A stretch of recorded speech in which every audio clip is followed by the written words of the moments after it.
Hello and welcome to Move the Line, presented by SharpStack. I'm Ryan Noonan. Playoff time. Calling around. What's going on, my friend?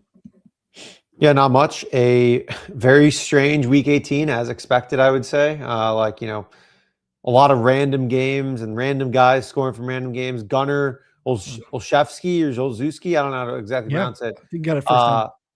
Yeah, Olszewski, 108 yards, something like that, crushed it.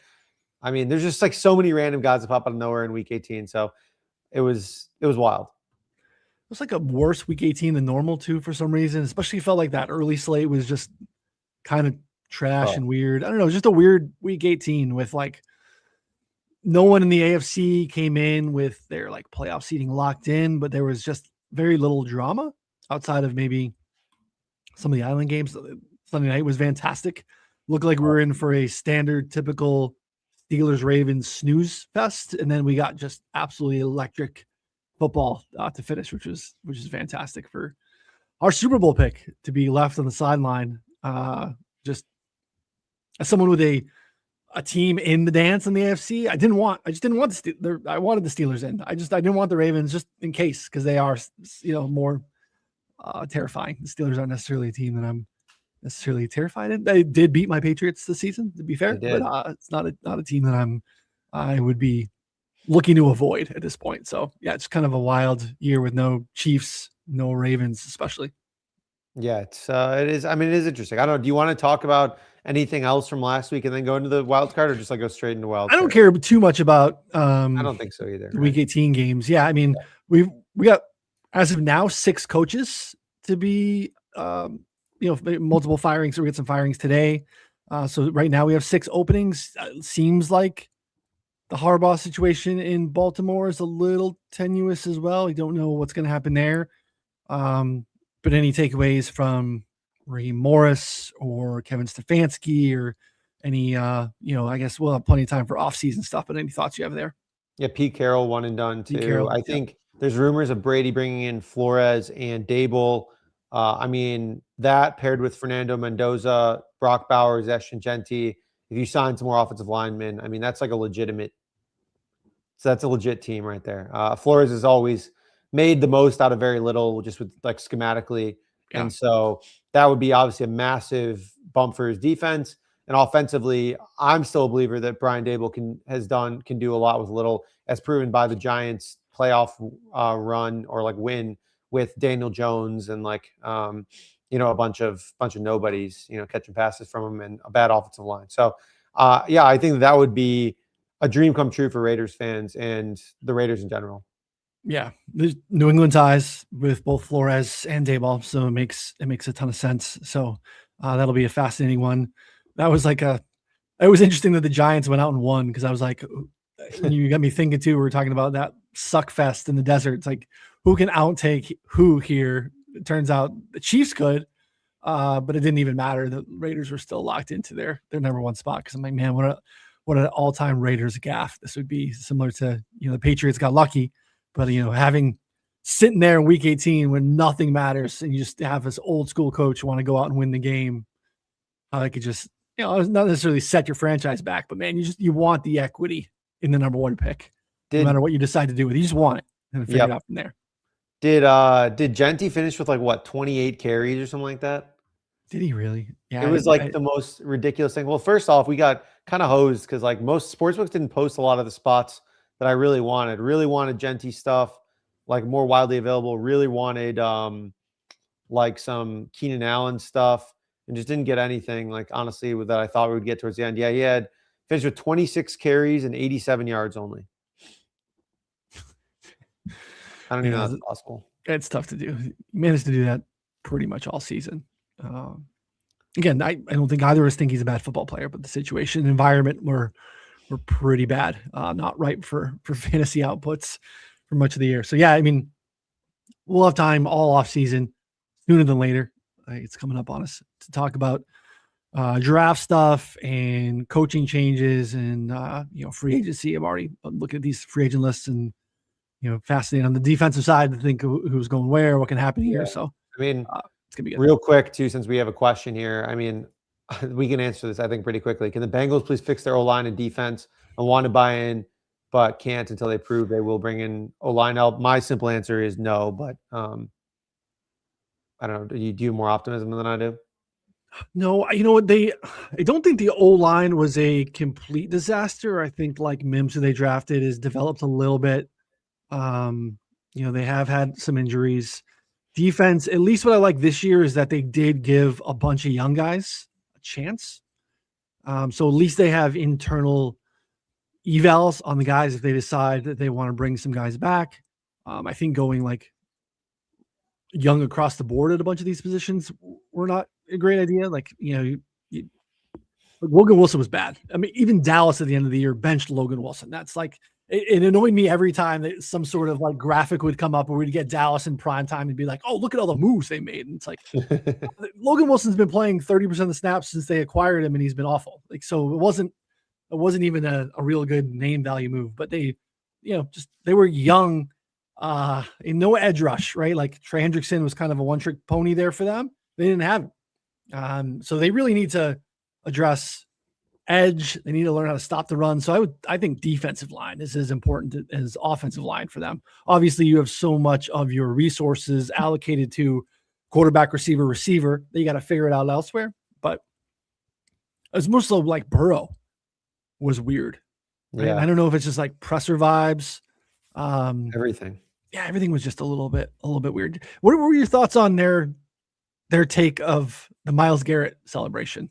This was weird to me. Like, that they like stopped the game. I think that's like kind of standard when someone breaks a record. Is that it's kind of a cool record? Like, it's a big deal. Like the fact that both Zach Taylor went to the presser and like talked about it, and then Jamar Chase was asked about it and was very much like, "Stop the game for me when I get 10 receptions in a game."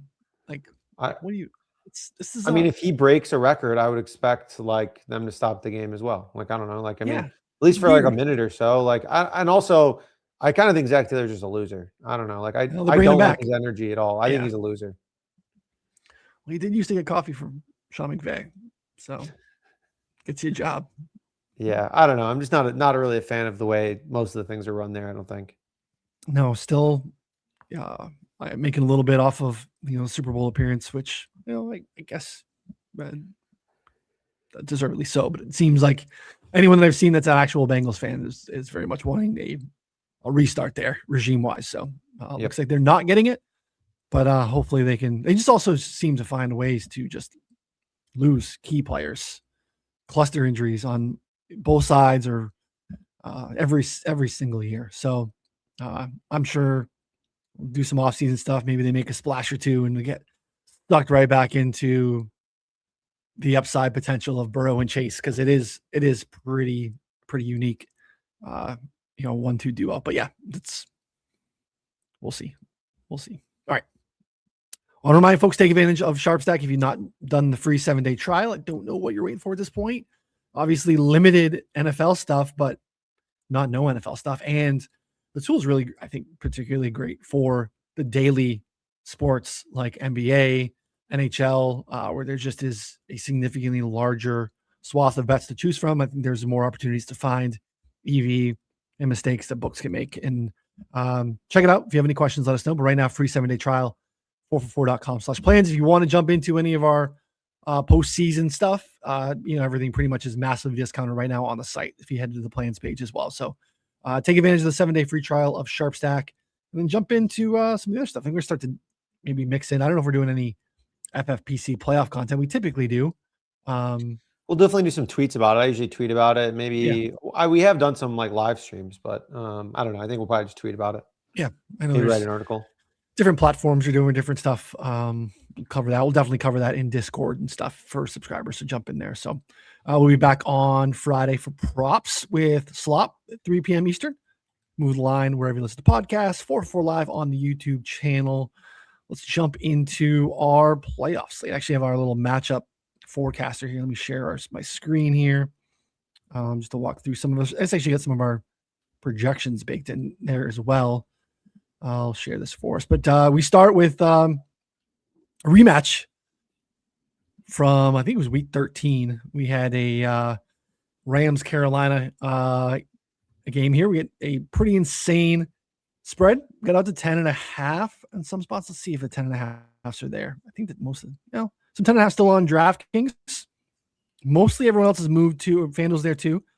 Caesars looks like back and forth between 10.5 and 10. 46.5 point total here. Pretty insane, Connor, to see a 10-point home dog in the playoffs. But here we are. Any thoughts here on Rams and Panthers, who got in obviously in the most, NFC South way possible? Yeah, this is one of those that I think had like a wild result in the regular season, right? So the Panthers beat the Rams as pretty big dogs. Now they are 10.5 point home dogs.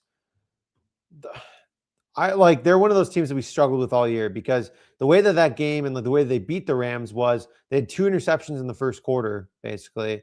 One of which was a pick six. And then they kind of were able to just like run the ball and be somewhat efficient doing so and like kind of control clock a little bit. And so they did end up like scoring a lot of the offensive points too. It wasn't just defensive stuff.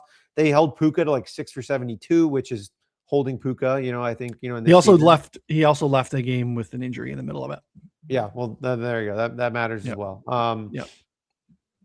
But yeah, it was one of those things that I think they showed some encouraging signs. Like if I had to bet it, I'm probably closing my eyes and taking the 10.5, which is crazy.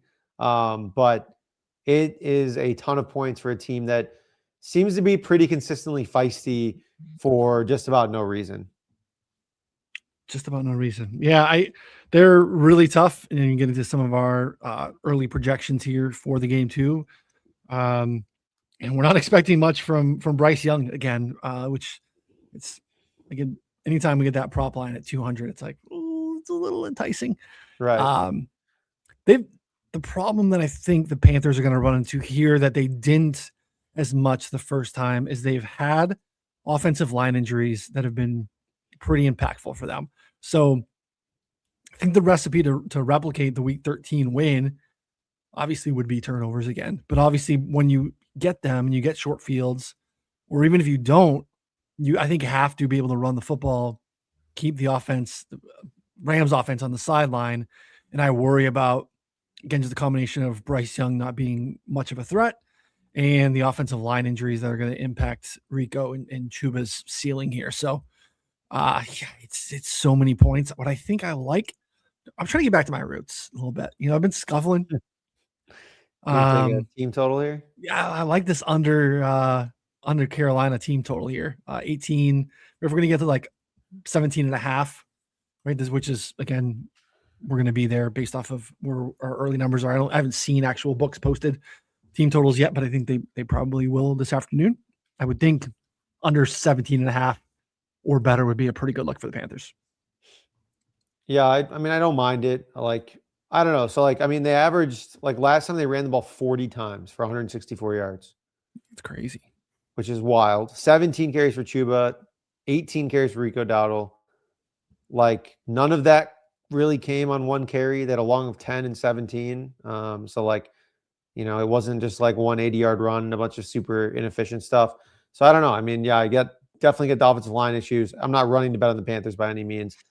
I don't know. I think they're just kind of the Panthers bet on my no bet list outside of Bryce Young unders and Tet overs occasionally for basically the last 3 months. Yeah. They're maybe Robert Hunt comes back. Their right guard, but it looks like that's questionable. But left guard, center on IR. Yes, like the middle of the season, they're 29th in rushing EPA.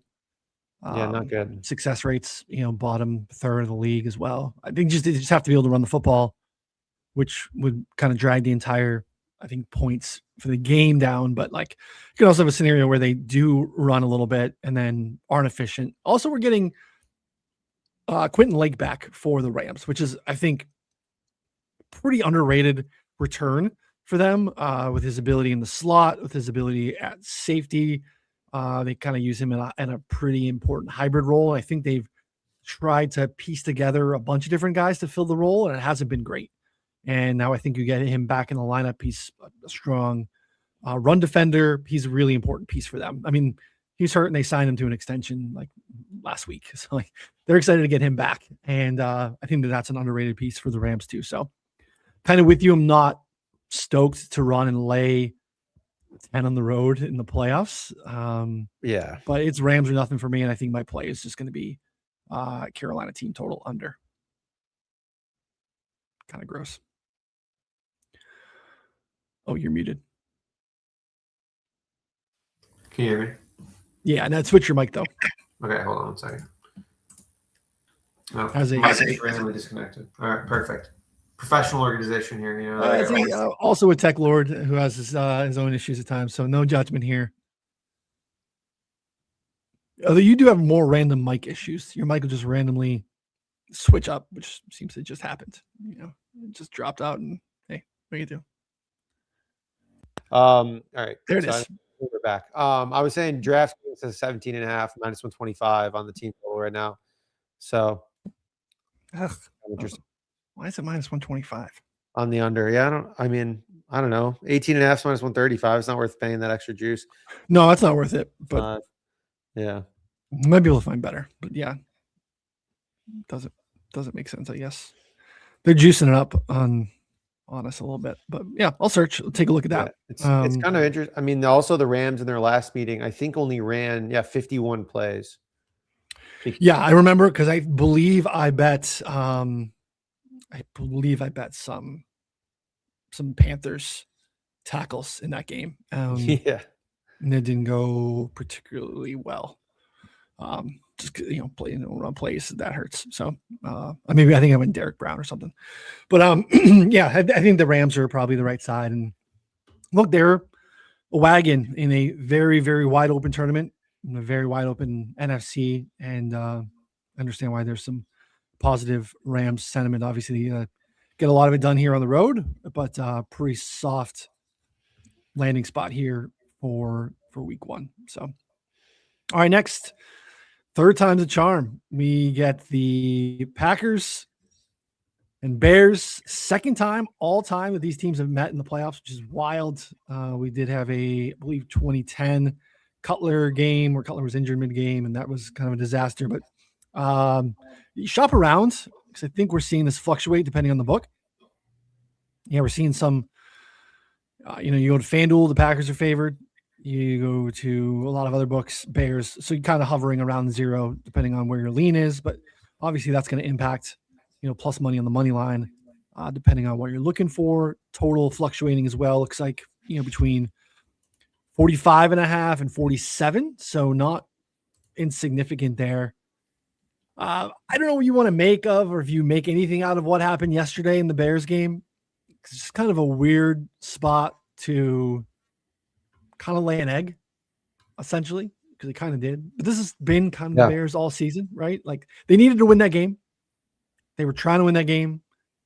It's a dome team in the elements with a beat up secondary, and you didn't score until fourth quarter. I don't know. It's a complete toss away, or what are your thoughts here? And again, the Packers are obviously stumbling in as well. They've lost 4 straight. If you want to count that against them, obviously what happened in week 18 doesn't matter, but we haven't had, Jordan Love since the beginning of that first matchup or second matchup against the Bears on that Saturday night. Yeah, I kind of just thought it was more of the same for the Bears, who like consistently for periods of time look like a bottom 10 team in the NFL. Like just defense looks terrible. Offense can't do anything, or Caleb's throwing the ball in the dirt, like that. And then something just happens and they click for like a quarter and a half and they become like a top 3 team in the league. And their defense is like rock solid, or forcing interceptions or getting sacks. And Caleb is just like lights out. So super volatile team. I thought that they ended the game with enough kind of momentum that like they'll be fine. They're not going to be like, holy shit, we suck again. And then this spot here too, I think what's key here is that the Bears have run the ball like really well against the Packers in both games that they've played so far.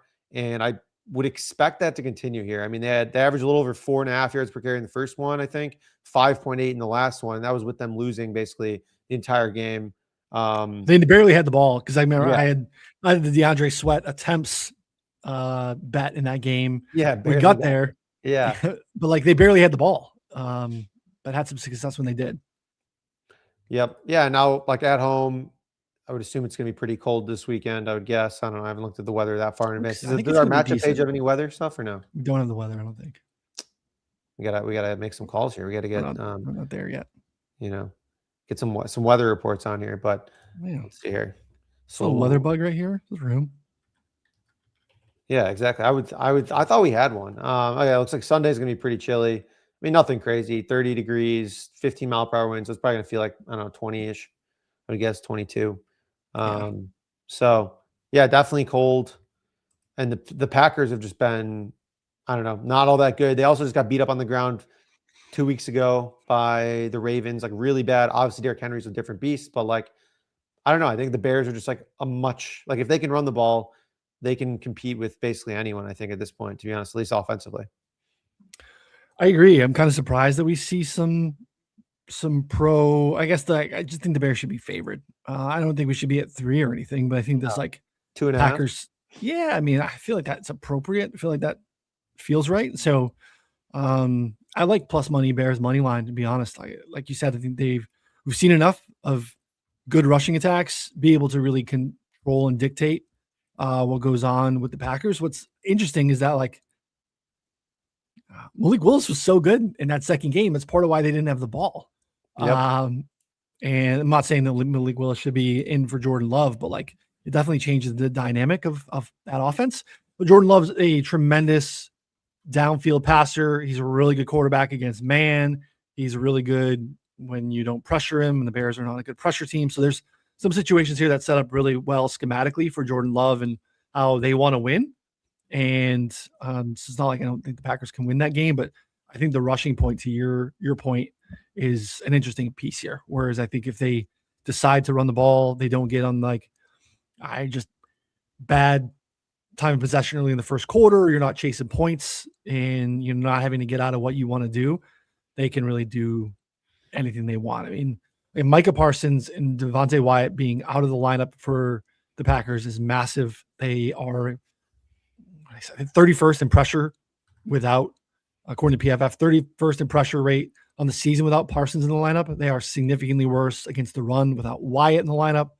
And I just don't think they're going to be able to pressure Caleb very much. And that's, he's been amazing at creating outside of the pocket when he's pressured. But like, if he doesn't have to, it's a lot cleaner. And if they can run the ball and dictate things there, I think they should be able to do that. So nothing that really jumps out in terms of bets for me other than Bears money line total. Not super exciting to me. Any other angles that you're looking to shoot here when this Christian Watson stuff might be too low. I got to dig in more to that, but he just absolutely burned them. If they're going to play any kind of similar man defense, you brought up the points with Jordan Love. Like that was their kind of go-to guy and exploiting those. A Christian Watson longest could make sense. I'm seeing his props early only at 50. Probably a little low, to be honest, considering he's probably ripe for a 30-yard catch one way or another. You could also probably just play longest. One or the other, I think, are both probably solid. But yeah, probably parsing between Monangai or Swift or FanDuel dropped. They released this new thing. It's like team yards. They started releasing this. It's like a new little feature on there. I haven't tried really the limits because I want to wait for the right spots. I think this could be one of those spots. Is like a Bears rushing team over because Caleb can scramble.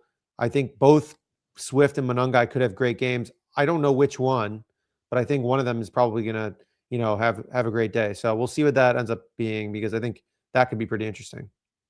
It's a good call. I've seen that on some of I think like 365 has some of those markets, which is lovely, but having a little bit more liquidity would be nice.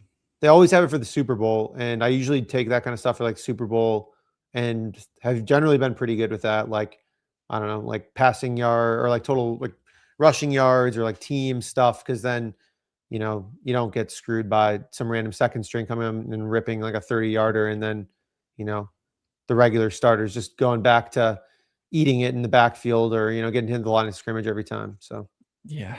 It looks like FanDuel -108 is the best money line for the Bears at this point. So I'm going to bet it. So, yeah, I think they're going to win too. All right. Fascinating one here. Buffalo on the road against Jacksonville. I still don't know what to make of Jacksonville, but I think they're actually okay. We've just seen Trevor Lawrence be better. We've talked about this the last couple of weeks. Like, good coaching matters.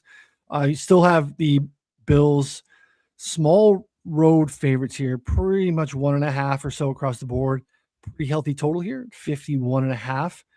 We see that reflecting the team totals, both kind of just a little short of 27 on the other side of 25, kind of lingering in that middle range here as well. Look, I mean, the handicap here is not super complicated. I think that Jacksonville's the better, more well-rounded team. Buffalo will have the best player pretty much in every game that they play in the playoffs. And how much does that matter when the rest of the team is definitely susceptible and full of holes and has lots of questions? Yeah, I also don't think that Jacksonville is a very good matchup for them with the way the Bills are kind of situated right now. Like, the Jags' run defense has been really good basically all season. And I think that the Bills are at their best when they're able to lean on James Cook and then have Josh Allen, be great and then work magic off of that. If it's all on Josh Allen, obviously they can still win any game. It's just a little bit less, I don't know, solid and less consistent. So, like, I don't know. I kind of lean Jags money line here. I don't love the Jags. And scary, obviously, you're going up against Josh Allen, but I just genuinely think too, like, the Bills defense and their total metrics here, I think, are a little bit inflated by playing the Jets and Dolphins twice. And maybe a little bit better than they actually are. Now they've gone through a variety of injuries and healthy and injuries. I don't know. Where would you have them now at this point? Because this Jags offense just continues to be awesome for months now at this point. I think it's a pretty mediocre defense. They have a lot of questions in terms of who's going to be healthy and playing in this game. I think Jacksonville can run the football on them. Everyone's been able to run on them. I don't think there's talk about Ed Oliver, but I don't think he's, he looked like he was going to return, but now he's out with something in his knee after having bicep surgery. Daquan Jones isn't 100%. They've been missing Jordan Poyer, has been really important. Terrell Bernard at linebacker has been really bad. He's been playing injured all season, then actually got injured and missed a bunch of times. So I don't know what's happening there. Christian Benford's excellent, but I think they're weak at some of their other, we haven't had much from Teron Johnson this year. Has not been very good. Yeah. I just think there's other spots with the depth of receiver that Jacksonville has that they can find ways to win opposite of Benford and be able to run the football. So I'm kind of with you. I'm not in love with Jacksonville, but I think they should also probably be a pick 'em, or I don't think the market would have ever got them favored, which with Allen, which makes sense. But I think Jacksonville's the side. If you look at them since the bye, so they played Seattle and the Rams heading into the bye. They lost both those games, weren't playing very well. After the bye, they have not scored fewer than 23 points in a single game. This is a 10-game sample. They've and this is against good defense. They scored 29 against the Texans. They scored 36 against the Colts when they were, they're not necessarily good. 34 against the Broncos. They played 35 against the Chargers. They played against good defenses and were good. And the Bills are far from that. And things are just clicking on offense for Jacksonville. And so I really think, we're just getting basically a big Josh Allen tax here, which I don't necessarily think is wrong. But the more that I go through this game, the more that I break it down, I think the more I'm talking myself into the Jags, almost certainly being the right side here, barring just Josh Allen taking over, which is possible, I bet Jacksonville and Allen props. That's probably the move, honestly. There's very few outcomes here where I think that the Bills are just coasting and Josh Allen doesn't have to do anything, in my opinion. But totally agree. Yeah. I think the Jags are the side. And again, selfishly as a Patriots fan, I want Josh Allen out of the mix too. Get him out of there. It's actually funny. I I'm not super scared of the Bills, which is terrifying to say because they do have, again, they have Josh Allen, but that's the thing. We are paying, as you said, I think a Josh Allen tax. So 25 then might be light on the team total for Jacksonville, but I also just think money line plus money is probably the right way to go. I think there's a little bit of an edge here too. I think so. We're looking at Josh Allen's pass attempts mark is only 30.5. And then passing yards only 220. Rushing attempts we're looking at for him There's so many 7.5 plus money. I'm Yeah, guessing. 7.5 plus money. Like, Yeah. I think that a lot of his numbers, especially in the prop market, are going to be skewed down because there's so many games where they just like sit on the ball and like don't have to do shit. And so like, especially more than ever, if you're getting a Josh Allen line like 30.5 attempts, I'll go through all the old games and game log and see what his attempts should be for me. But that first glance seems a little bit low. Yeah, it's a good call. Yeah, there's some cool tools in here too. If you want to look at like, I think like the defensive knowledge seeker for people. Yeah, If you can go in and look at just like, all right, here's how the Bills have fared against all wide receivers or whatever you want to do. Like you can do offensive. There's lots of different tools in here, but yeah, I think that's a good call. I think they are kind of a little bit skewed over the course of his median over the season because of how their game scripts have gone. So, and I think you see that actually reflected here in our projections as well, right? Totally. All right, both on the Jags there too. This one's interesting. Niners are on the road in Philly. Philly had a chance to take the 2 seed, but could not get it done. Fascinated by what we saw on Saturday night with the Niners in an offense that looked like just, I don't say world beaters, but man, like just hanging crooked numbers on everybody, and Seattle locked them up. Now again, they'll probably get Ricky Pearsall back. He at least seemed close enough. Same thing for Trent Williams. At least seemed close enough that they were, I'd say true-ish game time decisions. So you would think that they were probably back for this one. I think really important, pretty sizable, on-off splits with Trent Williams and how San Francisco plays. Philadelphia is just one of the weirdest teams of all time. I don't know what to make of them. I think that they're good. I don't think that they're great, but they have a ton of talent. Fascinated by the fact that like they're the defending Super Bowl champs. They had another great season and their fans hate them so much, which just creates like a weird vibe here. If this gets to like 7-0 Niners in the first quarter, and then like the Eagles go 3 and out and they're punting, like they're going to be booing so loud. It's like It's 7-0 in the first quarter. Like it's just a weird dynamic here. Like I don't think they like their coach. They hate their offensive coordinator. They're such a weird team. And you can tell me here in a month that they're playing for this in the Super Bowl for the title again, and I would not be surprised. Yeah, it's tough. I think like on field matchups, like I think the Eagles are the side here, but like, I mean, this Niners team with Trent Williams, remember they didn't have Trent Williams for the Seahawks game. I think that mattered a little bit. They couldn't run the ball for shit. I mean, I was looking at a CMC under forever, and I didn't play because I thought he might get like 25 carries. I was worried. And then the Trent Williams stuff came out, and I was like, you know what? No, I should have just played it because they're going to go try and pass a little bit more anyways. Ended up not having volume, so would have came in anyways. But I think in this spot here is like, if you get Trent back and like they're running the ball okay, the Eagles have been a good run defense. I think the Purdy could be in a really good spot here. But it's tough. Like, I mean, this Niners defense is not, I don't think they're that good anymore at this point. And so like, if I think the Eagles are going to have success running the ball, they'll have some success passing the ball. I don't know. I haven't dug too deep. My initial lean, I know Hunter took Niners +4 or something like that. There's a 4.5s out there. I'm a little bit torn because like I want to bet the Niners, but I just don't know if they're all that good defensively. They're terrible defensively. It's really bad right now. But yeah, it's kind of just a stay away for me. I feel like the Niners team total feels like a little bit low, but I also think like you can make the case the best unit in the game is the Eagles defense if they're fully healthy. So I think Jalen Phillips is okay. Like I think there's an ankle here in the last couple of weeks. He wasn't 100%, but yeah, I just think that their secondary is so good that they really can slow down what the Niners are doing, especially if they don't have 100% Trent Williams back to be able to run the ball. It's just an interesting game. One I'm really excited to watch as a football fan. I'll obviously have some prop action on it, but it's not a game side in total that I'm dying to get into. So which probably means Hunter was probably right, just taking the points. But yeah, nothing that jumps out to me game wise that it's tripping over myself to get.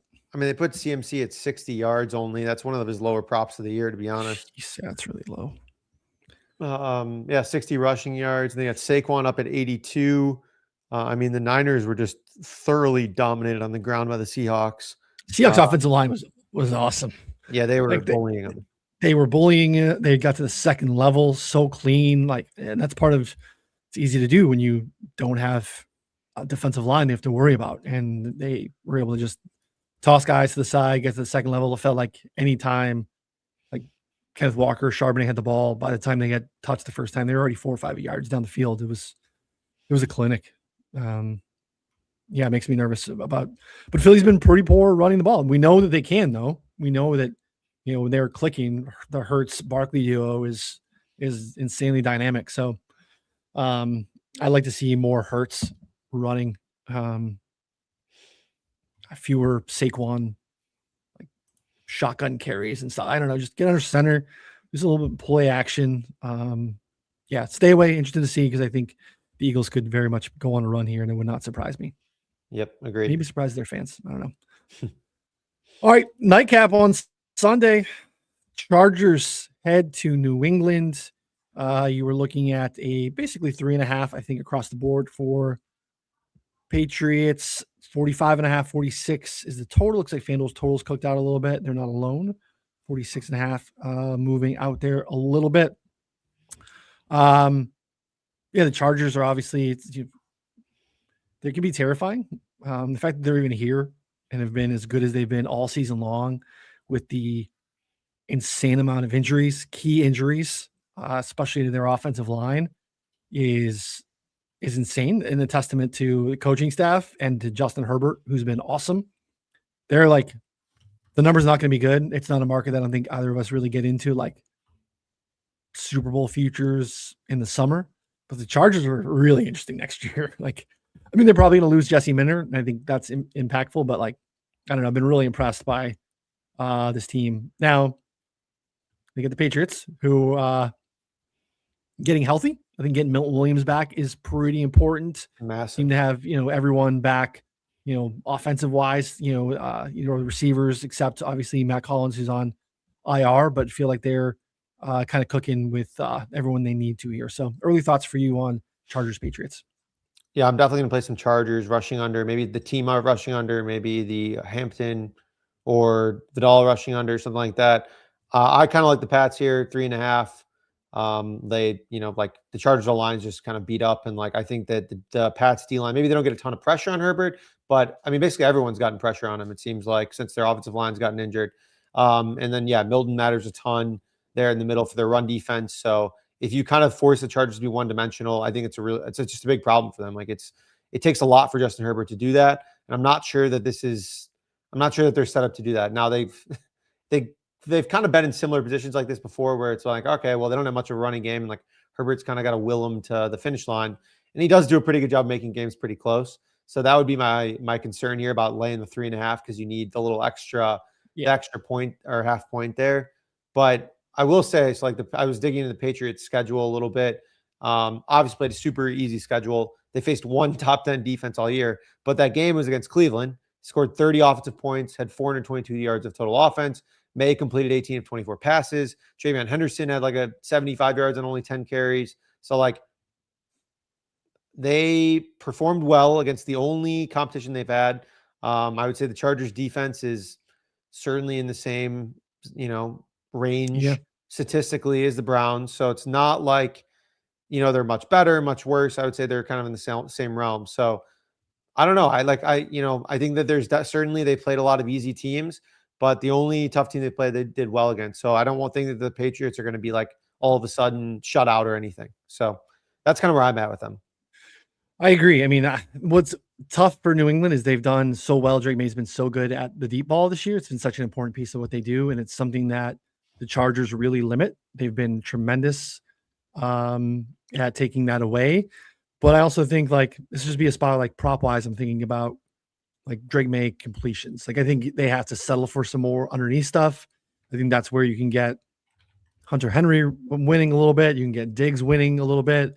I definitely think there's something to be said for Diggs in these, like, some of his best games this year have been island games. And like at this point in his career, he seems to be that guy. Like I think he just gives a shit when the lights are brightest. He knows that people are at home, like watching him play ball. He gets a little bit lost in the, noon slate on Sunday when he's one of many, but when he feels like I got the attention of the world, I think he's got a little bit of Showman in him. I think it's a good spot for him underneath matchup wise. So maybe completions for Drake May. What do you versus, think? like, yards or attempts. So his props out. What would you put it at? I'm not going to tell you what it is until you guess. So. His Drake May's No, sorry, completions? Diggs receiving prop. I can give you Drake's too, but I mean, I imagine the Diggs is over 4.5 receptions, juiced to, I don't know, minus 130 or so, or 120. And then his yards would be 62.5. we got openers right now on FanDuel and Rivers and Fliff, and then MGM is the highest. Lowest in the market, 49.5 receiving yards. That's a great bet. Yeah. So you nailed the receptions though. 4.5 minus 130 over. All right, sweet. But yards only 49.5. FanDuel, Rivers, Fliff. MGM's 55.5. I think I would have guessed like 55, 57, probably in that range. 49.5 seems pretty low though. That's too low. He's been really a 1,000-yard receiver. I mean, we didn't think that was what the Patriots were getting from Steph Diggs this year. Yeah. And he's been. He didn't even play that much. No, they rotate him a ton, and I think we see maybe a little bit less of that in the playoffs. I think that's actually probably one of the biggest bull cases outside of the matchup is that, like, anytime he's played a ton, he just nukes. And I think we bet something now maybe 2 weeks ago or something like that. It's like, if he's going to play a lot, he's just awesome because, it's Drake May's balling. So I don't know. I think that that number seems very low. Although my year-end numbers for overs versus unders, once again, were not kind to my over betting, unfortunately. So it's tough. Yeah. Across the board, I've been bad. I need to pivot. I'm going to find some team totals. I'm going to go back to the drawing board in the offseason. I felt like I had my best year handicapping. Like, I felt like the quality of, like, the write-ups and analysis was so strong. Results weren't good. Just being honest, just wasn't good. Not good enough. Thankfully, Hunter won, like, I don't even know, 30 units, 40 units. Yeah, Jake was cooking this weekend 10 too. Or so 15 maybe. Yeah. I think I'm at like 9 or so. I pulled myself out of the shitter. Some futures came in, so I ended up being okay. Nice. I had the stones to open up the document for a couple weeks. So I just looked today because I was checking our futures because I don't remember what I released and what I didn't, because all my futures just. That was also my dummy thing, is I didn't release them officially. My future, like, accounts did well yesterday, and I'm like, oh, some futures came home, but not a bunch of stuff that I put out. Did you not officially release the Schlesinger stuff? You just put in another channel, right? The extra action channel that we do for, like. Correct. Well, maybe we can go through there, and I'm sure there's some bangers in there. I just don't even remember what I put, because team total to make the playoff stuff. I had a bunch of, like, just normal futures, that did pretty well, but that's all right. Gonna be better week to week, and big playoff energy coming in. You bet Schlesinger Defense Rookie of the Year on April 30th. Yeah, immediately after the draft. That is quite early. I love that. That's awesome. Yeah, got it a little early. Ramondre's been awesome in the passing game for like 2 months, which is weird. Definitely would think that'd be the Travion role, but has not been the case. But the Dick stuff is light. May completions probably something I might take a look at. New England's been pretty bad at defending pass catching running backs and tight ends this season, so that would be a Chargers angle if you'd liked it. The receivers are not of interest to me, but I think you probably find some decent unders matchup wise. So yeah, we'll see. I obviously need New England. Maybe some Keenan unders. I don't know. Like, I mean, if they're putting him out there just to get incentives, like, I feel like he's already kind of been like rotating anyways. Like, he's kind of like, this is it. This is the end of his career. Yeah. Ride it out. All right, last one. Monday Night Football. Texans on the road against the Steelers. Texans are 3-point favorites. You see, I think we have some 3.5s. Yeah, a little bit. So shop that around. 3s are a little juicy. 3.5s, kind of normal pricing. Total 39.5 across the board. Look, I don't know what to make of the Texans. I continue to want them to be better. They're just a really bad running football team. They seem to just not be able to run successfully. The Steelers allow you to do that, though, so that makes it a little bit easier, because I think they've been, an above average, slightly above average passing game offensively. when they have everything going. There's not a really good running team. The Steelers defense does not put up much of a fight at all. But again, you have to deal with the black voodoo magic that seems to surround this football team. And I don't know. I don't know what to do with that at all, because this is not, I don't think, a playoff team, but here they are. Again, that the juju came through again last night in a couple different ways. And I like the Texans, and I like the Steelers team total under 17.5. Yeah, I think Steelers team total 17.5 is great. That's a good look for sure. The Steelers have just had like largely big problems against some of the better defenses they played. 6 against Cleveland, 10 against the Chargers, 17 against the Seahawks. They did have a couple of good, like reasonable outings against, some of the better defenses they played, with 23, 24, 25 against the Browns, Vikings, Packers. Again, the Packers defense at this point is probably nothing to write home about. And then the Browns, like I didn't really look up exactly how those points were scored. That they're always due for a pick 6 or 2. So I don't know. It's like one of those things where I don't have very high expectations for this offense. Now, that being said, if you rewind to this, was it last year, 2 years ago? This it was like Browns Texans or whatever, when we had Flacco in there, and just comes in and throws for like a bunch of times, and the Texans light up the Browns. There's always those weird games that happen. That being said, like I don't think that's like a likely outcome here. I think this Texans defense is much improved over some of previous iterations even then. So, I mean, I want to probably just take a bunch of unders. I don't know what the exact right angle is, but I think Steelers team total is probably a good start. Yeah, they get DK Metcalf back, which is, obviously a boost for them. I don't know. I just think that this Texans defense is such a unit. Rodgers does not like getting sacked. He loves to get the ball out quickly. So obviously that's neutralizes it here, but I feel like that works for like quick, short passing game stuff again for Pittsburgh. Because I think they're going to struggle to slow them down. And the problem is this is like the best tackling team. And I mean, like Houston and Seattle would be like just the nerdiest Super Bowl that I would absolutely love. And it'd be like so boring for casuals because it'd be like 13-10, but we're talking about like 2 insanely good defenses. Yeah, the handicap would be just ridiculous. Like it'd be like it would be awful. Like Darnold they might not even pass the ball because they don't want Darnold to just like Darnold would cost them more points than he would actually score for them. Almost certainly. It's probably true. We probably get a lot of attempts from CJ Stroud because I think they'd have to abandon the run pretty quickly against Seattle. So yeah, I mean, quick passing game stuff for Rodgers. I have to think through how we would want to bet that. Uncorrelated, like over attempts, under yards. Can we do that? Yeah, we're looking at 32.5 attempts for Rodgers, 33.5 attempts for Stroud. Seems a little high. I would guess that they run a ton of Woody and Jawar Jordan. I think Jawar Jordan might actually be like a part of their offense if he's healthy, like for like going forward. To be honest, I think he might be like kind of a 1B. Yeah, he's been better than Woody. We talked about it last week. He's been better than him. Yeah, just such a bad blocking offensive line. It's really tough. Nico really good against. I mean, he's really good receiver. Really good against man. You're going to get a handful of man looks from Pittsburgh for sure. So if you could take advantage of those, that could be interesting. Yeah, that's Pittsburgh defense is below average as well. So yeah, I like the Texans here, and I like under on the team total for Pittsburgh. So Nico's at 70.5 yards, maybe uncorrelated look, like you mentioned, like we talked about there. He's at like 4.5 receptions, but heavily juiced over. Could maybe get a 5.5. That'd be nice. A 5.5 under would be nice. Yeah, you more than make up for that juice. Yards could be interesting. Yeah. Okay.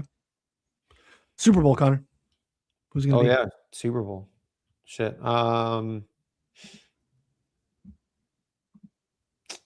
This is really tough. Let's see here. I think at this it's so point, wide open. I know. Like I don't even have like. I don't know. Do you have a good idea right now to start? I don't know. You go first. No, I totally put you on the spot. I don't have a good idea to start. I really don't. I feel like I'm kind of down to 2 teams in each conference, I guess. I would say Seattle and the Rams. Because I do think we could have one of those. This feels like such a wide open year that this could be one of those years where defense is just so elite and so strong that they can, like you go back to the Manning Broncos year, you have some of these teams historically where, the Bucks 20 years ago, whatever, and the Ravens before that, back in 99, 2000, where they're just, the unit is so good. They make up for some questionable deficiencies. Seattle's, the question is the quarterback. When you hate when the question's the quarterback, that's terrifying, but they might just be that good everywhere else. So Rams, Seattle, and then I do think New England's feisty enough to get it done. And I also think the Texans are terrifying. So those are kind of my 4 teams that I'm narrowed down to. I have straight up no idea in the AFC. I think that I'm talking myself more and more into the Jags. I think the Texans are very much qualified, and the defense could defense could be back. Like the narrative heading to the next season is like defense, matters again. Defense wins championships, all that stuff. I think that's very much the range of outcomes here when they let the Steelers, when the Steelers score 10 points or whatever, 13 points.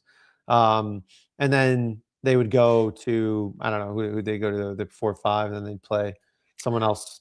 So Jacksonville wins, they go to New England if New England wins, right? Yeah. The changes to the Chargers win. If the Chargers beat New England, they automatically go to Denver.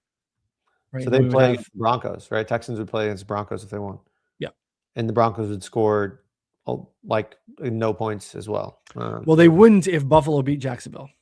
Okay. Right? So Buffalo would then be the highest remaining seed. They'd go to, they would go to Denver, and then they'd be forced to play the winner of. I'd rather play Denver than the Patriots. 1,000%. Denver, I know the defense is good. I don't think they're as good as the Texans or Seattle. And when you look at some of the common opponents that even New England, because obviously New England's taken an absolute beating on strength of schedule analysis. I don't know, they beat the Jets by 2 points. I keep going back to those games where they can't run away from bad teams. They almost lost yesterday to Trey Lance, who almost couldn't put together a forward pass. Was so bad. They were trying to win that game, and they had a chance late. He was force feeding Keenan Allen, and the amount of balls that he threw, legit 15 yards over his head, was astounding. It was crazy. Yeah, I just don't trust. I just don't trust Denver. I think they could show up and beat anybody, but I don't think they can continue to fake it a little bit this much in the playoffs. No, they'll have home field advantage. It matters a ton, but just not buying it. I'm gonna go with Rams and Texans. Okay. I can get down on Rams Texans. Though, like I said, they're 2 of my 4. So then I'll go. But I don't know. I kind of like. I'll go New England Seattle rematch, which I wouldn't want because I love Seattle so much. They've just, I was early on the Mike McDonald stuff. I've been they've drafted all the guys I'd like coming out of the draft for the last 3 years defensively. You got Witherspoon, Julian Love, Ernest Jones, Nick Emmanwori, Byron Murphy. All these guys are awesome. And they got, I think, arguably the best defensive coach in the league scheming them up. They're pretty awesome. So yeah, part of me wants Texans Seahawks just to see it. Just to watch the world burn. Yeah. Get a 37.5 point total or something like that. Under still to play. People would be so mad, dude. Yeah, it'd be over by 9:00 because they punt and well, actually it'd be a little bit longer. It'd be a lot of incompletions. So yeah, it's going to be interesting because it is wide open. Like you said, Buffalo, Jacksonville, Philadelphia. None of those teams would surprise me. Chicago puts it together. I don't know. Chicago would surprise me, I guess. I mean, I think they can win this week. I mean, them winning 2 more games would be in the NFC would be a lot. And I even think that maybe they win 1 more after that. Again, they whatever, they beat they beat the Packers. Then they would probably host Philly if Philly wins. Yeah. Then they'd host Philly. That would be tough. And then they would have to play one of these juggernauts. Yeah, if San Francisco beats Philly, then they play the Rams, which is tough. That's like that's Not a just good like matchup. Not a good matchup. impossible. I don't even Yeah. know. Yeah. All right, should be good. Appreciate everyone hanging out with us as always. Let us know in the comment section who you think is going to the Super Bowl. Let us know why our picks are awful, why we're donkeys. Appreciate that as well. Come back on Friday, 3 p.m. Eastern. Again, 4 for 4 live on YouTube. Move the line wherever you listen to podcasts for prop drop. The board's populating a little bit. I mean, obviously, limit's a little bit low on a Monday, but the fact that we're getting some bets and some markets popping, that's pretty encouraging. So let's win some money this week. So appreciate everyone hanging out as always. For Connor and Ryan, we'll see you all next time. Thanks, everybody.